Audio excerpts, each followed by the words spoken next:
Hello my friends, Ranger Russ from the Meigs Point Nature Center. Wanted to show you a new special guest that we have. This is not our new guest, this is our lobster that has turned blue, so it's not truly a blue lobster. Blue lobsters are blue because of a protein which is overproduced and causes them to turn blue. The new lobster is who our other lobster is coming in and saying this is my territory right now, is an orange lobster. And this is caused by a lack of protein. So it's missing a protein which causes the pigments of red to disperse and become an orange color. So this is our new lobster. This was donated over the weekend from a place up in Vernon, Connecticut. Now it's a bit smaller than the one that we had, but in the territorial dispute, it's about even who's going to win. So this one right now is heading the other direction. They can't really hurt each other. They've got bands on their claws. Look at how pale the color is on this one. That is really unusual. So the orange color is once in like 30 million. The blue color is once in about 10 million. So this is a more rare than the blue lobsters. This lobster's name is Pumpkin Spice. Came to us with that name, so that's a pretty cool name. We're going to keep that. Right now it's chasing our clear-nosed skates into the corner. Now it's not intentionally chasing them into the corner, it's just cruising along. It likes to stay on the edge, and it just happened that the skates are in front of it. Let's take a look at that. That's a clear-nosed skate. Usually we get the little skates in here, but this time we have a clear nose. Look at that beautiful color in that.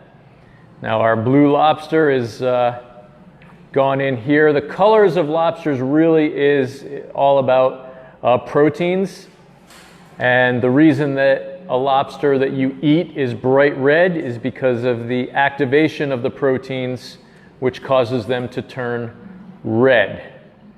And then if we keep going around here, we've got another member of the flounder family. This is called a hog choker. Very, very cool. I understand that it's called that because they used to feed them to the pigs, and it actually, the spines or something made it difficult for the pigs to eat them, so pigs would choke on them. So you couldn't feed this fish to the pigs. Can they eat properly with the bands on? So yes, they can eat with the bands on. We feed them smaller chunks. So in the wild, they would use their claws to rip and cut or crush larger pieces of meat down into smaller ones.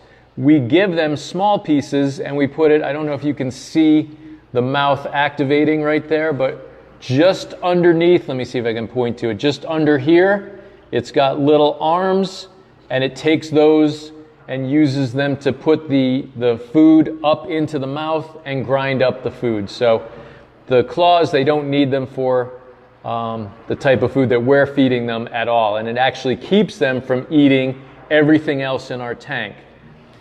Lobsters used to be considered cockroaches of the sea or just giant scavengers. They are not. They tend to be much more predatory than people originally believed. And here comes our blue is still cruising around looking for a place to settle down, and it just picked up on the orange one. It says, now you're in my spot again.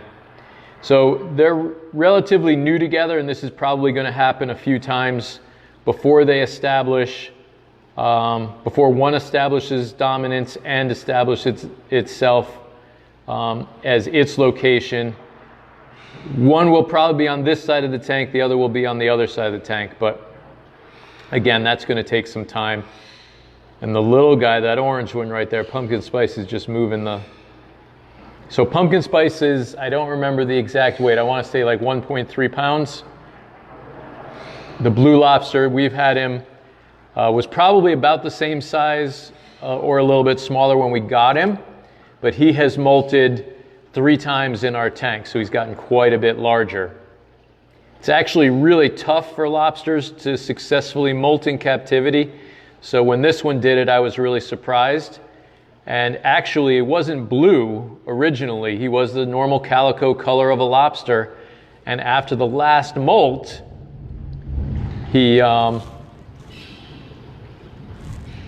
changed color. And we just had a massive roll of thunder overhead. So that's pretty neat. All right, so if you come down this weekend, remember we've got a special program this Saturday from 11 to 3 o'clock.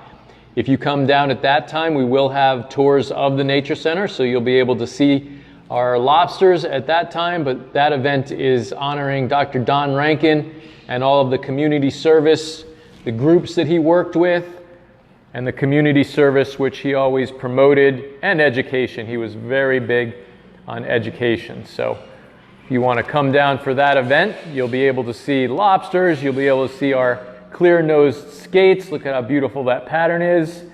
You'll be able to see pumpkin spice over here. So come on down to the Meigs Point Nature Center and visit all of our very cool animals.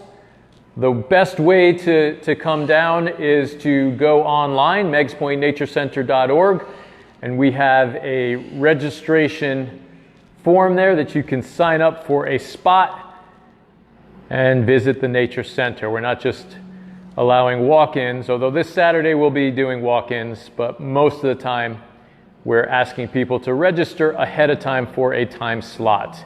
And I'll do a whole Facebook promotion on that today.